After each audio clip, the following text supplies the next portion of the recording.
Good morning, friends. Welcome to our daily morning video posts, where this week we are exploring how we can learn about the Dharma through paying attention to the natural world, including yesterday, where we talked about how the natural unfolding of things comes about due to conditions coming together that allow something to unfold, and how that happens outside of our total control. And so the result of that is, anything can happen at any time.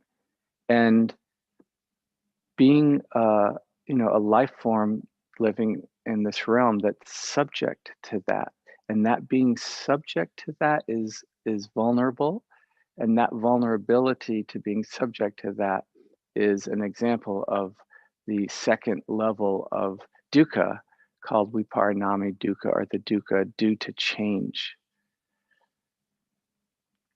Today we're going to explore a story. I'm going to start with a story that will help us kind of illuminate what I want to talk about today. A few years ago, it was the winter time, and it was quite cold for a long period of time. It was near or below zero at night, well below freezing even during the day. Lots of snow, just frozen. It was cold, just locked in ice, white snow, frozen. It's like that for weeks. And then it warmed up some. One day it got up to like 34 or 35 degrees. And the snow started to melt. And it impressed itself on me like, wow, even though it was so cold for so long, things were just frozen solid. Yet the moment the temperature got above freezing, the ice, the snow started to melt. I just reflected on that. It's like, oh, that's very much like our practice.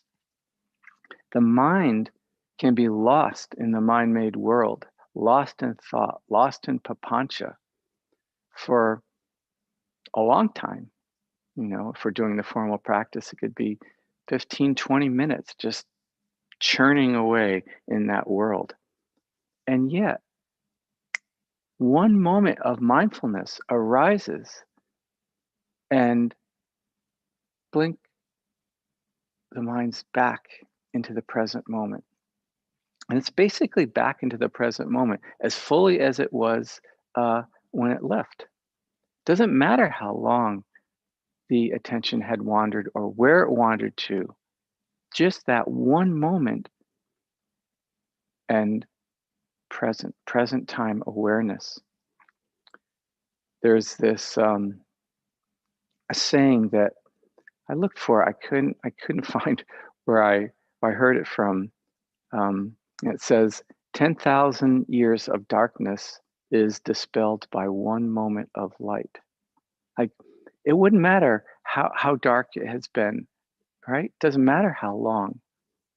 Just, if a room maybe was sealed up, no windows, just completely sealed, pitch black for, again, 1,000 years.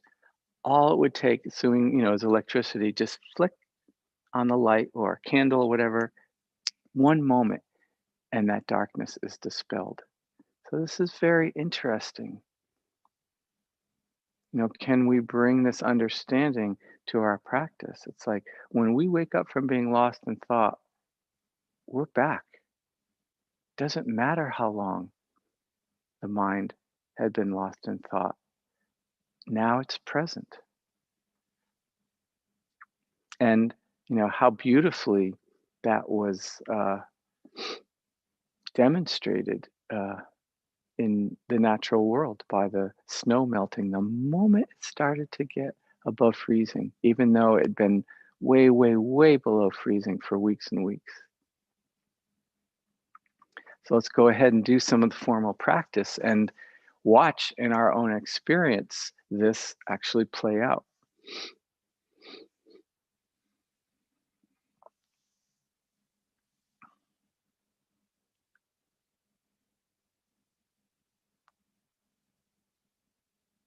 letting the attention sink down, just the sense of it sinking down into the body and inhabiting the body.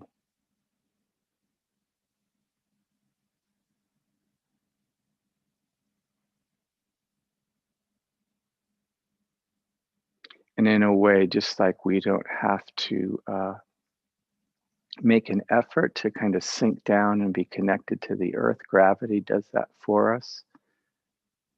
And there's this way with just the intention to inhabit the body that the attention kind of sinks down into the body without a lot of effort.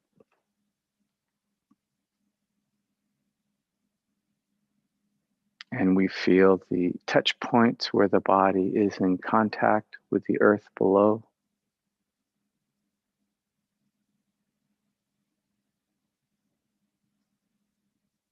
And begin to have a somatic connection to the body through feeling these touch points.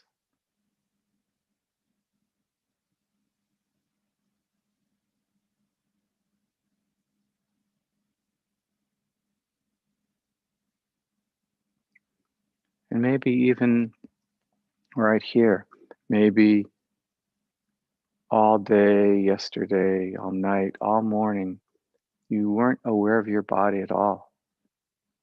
Just, you know, inhabiting the intellect, inhabiting the mind.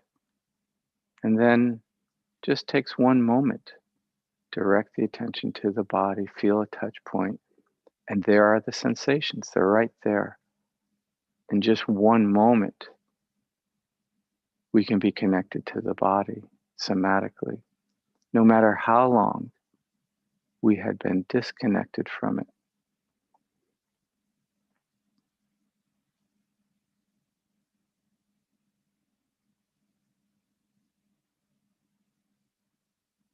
Now, of course, we can deepen that connection to the body over time for sure.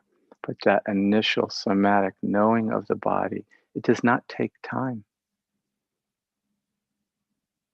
Present time awareness does not take time to unfold. It happens in a moment.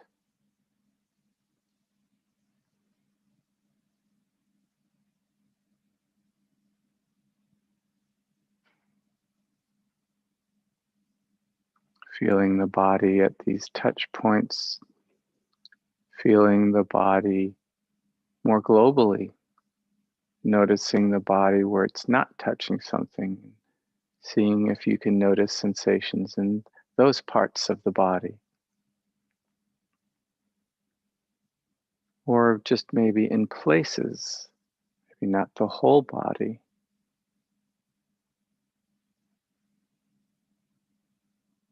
You might notice your arms and where they're not touching anything, and you might notice, yeah, I notice some sensations there. Or my lower arms, maybe, not so much my upper arms or whatever. Just notice.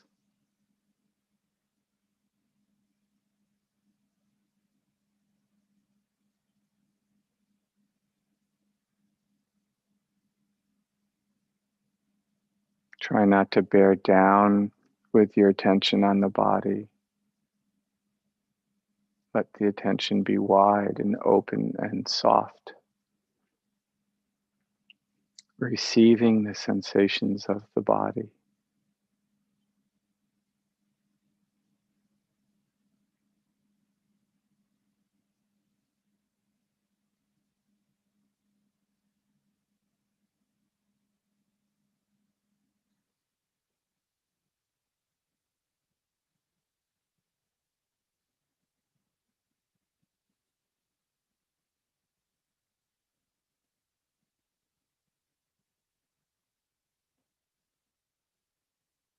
And with the attention open like this and perceiving the whole body, we might start to apprehend the body as more of a field of sensations rather than a discrete form.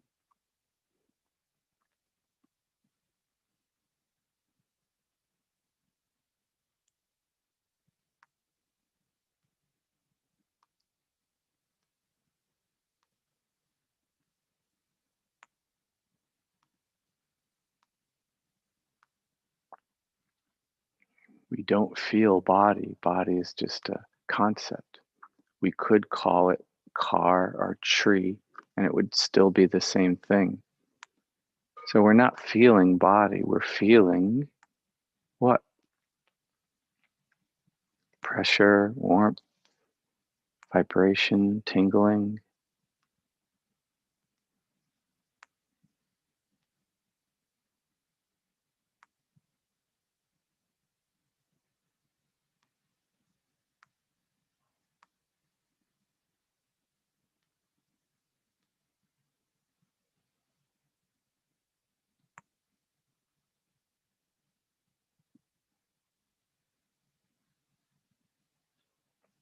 We can feel the particular sensations of what we call breath as they swirl and mingle with the other sensations in the body that aren't particularly associated with breath.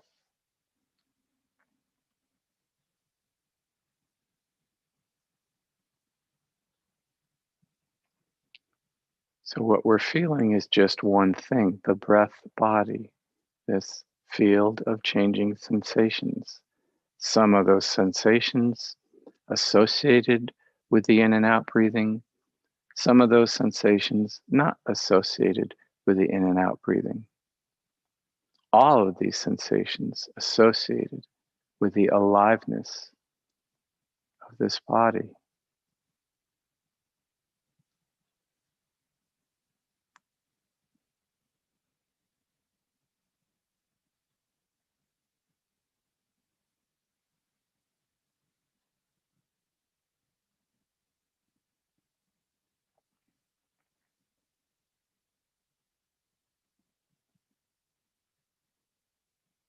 Noticing when mindfulness arises and the mind comes back from the mind-made world just in an instant.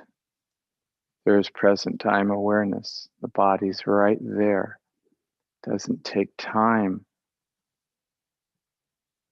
to know the body. It happens in a moment, in an instant.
As we pay attention to our experience in this way, it's possible to just have this sense as we sit or stand or lie here that it's just nature following its nature.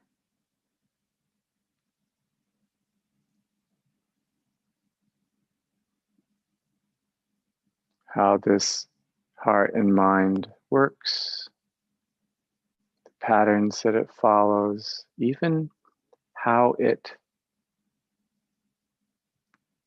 suffers and how it gets free from suffering are simply patterns of nature that can be seen and known.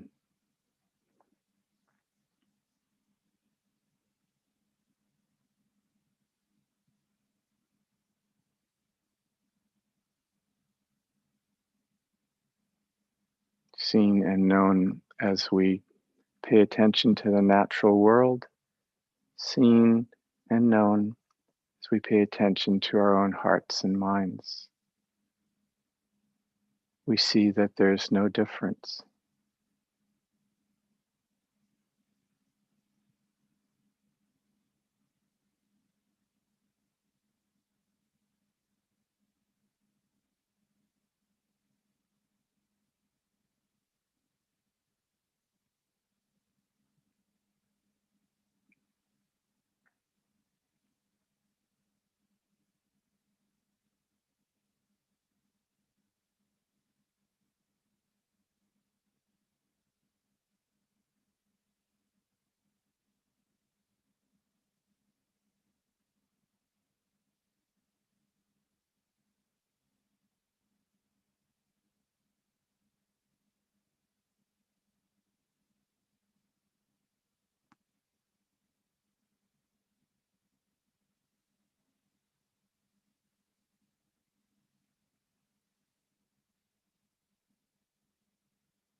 And as a way to train the heart and mind to stay connected to the body so that there's this somatic experience of the body, not just when the eyes are closed and we're sitting or standing still, but throughout all of our life as a support for that as we hear the bell, as we open the eyes, even as we start to move,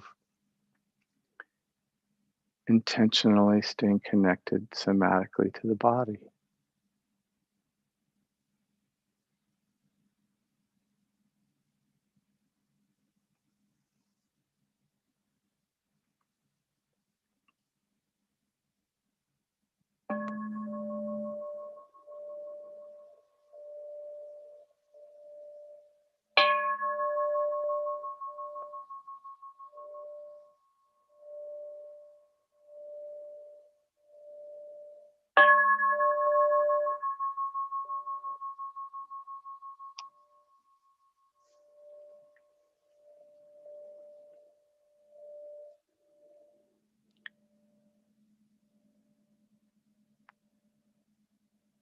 There are so many opportunities to pay attention to this particular aspect of learning from nature.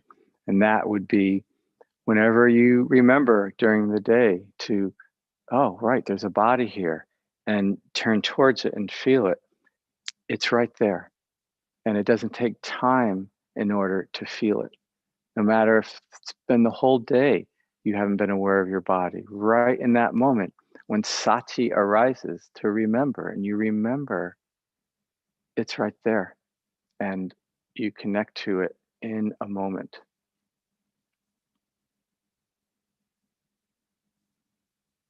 So play with that. See, see how this um, aspect of nature out there is true for nature right here in your own experience, in your own heart and mind. Okay, we'll continue to explore this, learning from nature, learning about the Dharma from nature tomorrow. Till then, I wish you well. Bye-bye.